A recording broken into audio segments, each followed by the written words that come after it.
Senator مشتاق صاحب. شکریہ mister chairman. میرے خیال میں ایک مشتاق پبلک صاحب امپورٹنس کی طرف آپ کی چیف توجہ وپ دلانا صاحب چاہتا ایک ہوں. منٹ بات کرنا چاہتے ہیں. ایک منٹ صرف ایک منٹ. مشتاق صاحب اوکے سینیٹر مشتاق صاحب public point of public importance پہ ایک بات کرنا چاہتا ہوں.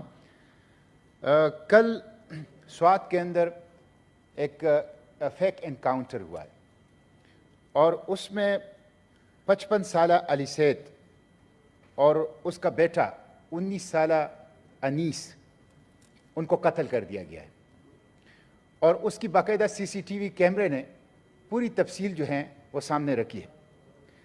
آج بھی گلی باغ سوات کے اندر اسکول وین کے اوپر حملہ ہوا ہے جس میں ڈرائیور شہید ہو گیا ہے, 2 چھوٹے ننھے منھے بچے زخمی ہیں.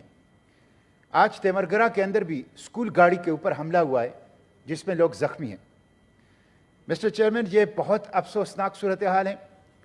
مالاکنڈ ڈویژن بالخصوص سوات کے اندر لا اینڈ آرڈر کی صورتحال بگڑتی جا رہی ہے. وہاں پہ مسلح دستے پہاڑوں کے اوپر موجود ہیں, لوگوں کی جان مال اور عزت محفوظ نہیں ہے, اور پھر فیک انکاؤنٹرز میں سیکیورٹی فورسز کی طرف سے بے گناہ اور انوسنٹ شہری وہ قتل ہو رہے ہیں. مسٹر چیئرمین, چادر اور چار دیواری کا تقدس پامال ہو رہا ہے. بغیر وارنٹ کے, بغیر اجازت کے لوگوں کے گھروں میں داخل ہوتے ہیں. باپردہ خواتین, آپ کو پتہ ہے پختون معاشرے میں کسی کے گھر میں اگر آپ بغیر اجازت کے دروازے سے یا دیوار پلانگ کے جائیں, یہ ایک بہت بڑا جرم سمجھا جاتا ہے, بہت بڑی توہین اور بے عزتی سمجھی جاتی ہے. اس کا سامنا آج مالاکنڈ ڈویژن اور سوات میں میرے پختون عوام کو ہے. مسٹر چیئرمین, ریاست تو اس دستور کے مطابق آرٹیکل 9 وہ سیکیورٹی آف پرسن وہ دیتی ہے لائف اور لبرٹی کا. No person shall be deprived of life and liberty, یہ قانون یہ دستور کہتا ہے. لیکن آج میرے خیبر پختونخوا میں دلاور صاحب بہت امپورٹنٹ ڈسکشن کر رہی ہے. مشتاق صاحب پلیز سنیں. میرے پختونخوا میں, آج میرے مالاکنڈ ڈویژن میں, آج باجوڑ میں, آج خیبر میں, آج وزیرستان میں لائف اور لبرٹی وہ ہمیں حاصل نہیں ہے. ریاست ناکام ہو چکی ہے کہ ہمیں لائف اور لبرٹی کا وہ انشور کرے, اس کی سیکیورٹی دے.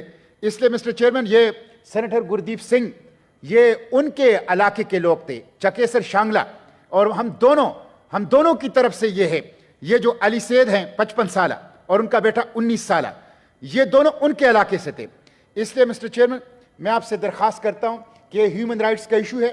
علی سید اور ان کے بیٹے انیس کے معاملے کو آپ ہیومن رائٹس کمیٹی میں بھیجیں تاکہ اس فیک انکاؤنٹر کو ہم انویسٹیگیٹ کر سکیں. میں مشتاق صاحب ریفر کرتا ہوں ہیومن رائٹس اور دوسرا میں کہ سوات کی صورتحال جو خراب ہو رہی ہے, مالاکنڈ ڈویژن کی صورتحال جو خراب ہو رہی ہے, ہم دہشت گردی تسلیم نہیں کریں گے, ہم مسلح دستے تسلیم نہیں کریں گے, ہم اپنی سرزمین کو دوبارہ آگ اور خون کا مرکز نہیں بننے دیں گے, ہم اپنے وطن کو میدان جنگ نہیں بننے دیں گے, ہم اپنے بچوں کو آگ کے اندر جلنا مزید نہیں دیں گے.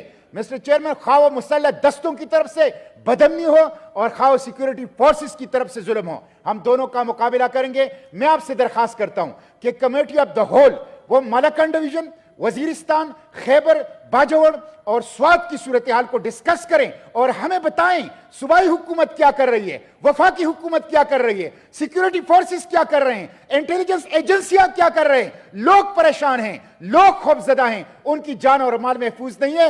اس ایوان کے اوپر لوگوں کی نظریں. چیئرمین صاحب, اس پوائنٹ مشتاق بھائی, اس پوائنٹ کو میں ریفر کرتا ہوں اس اسٹینڈنگ کمیٹی میں, اس پہ ڈسکشن ہو, اور خیبر پختونخوا کا کوئی ساتھی بھی اس پہ جانا چاہتے تو وہ بھی جا سکتے ہیں. Thank you.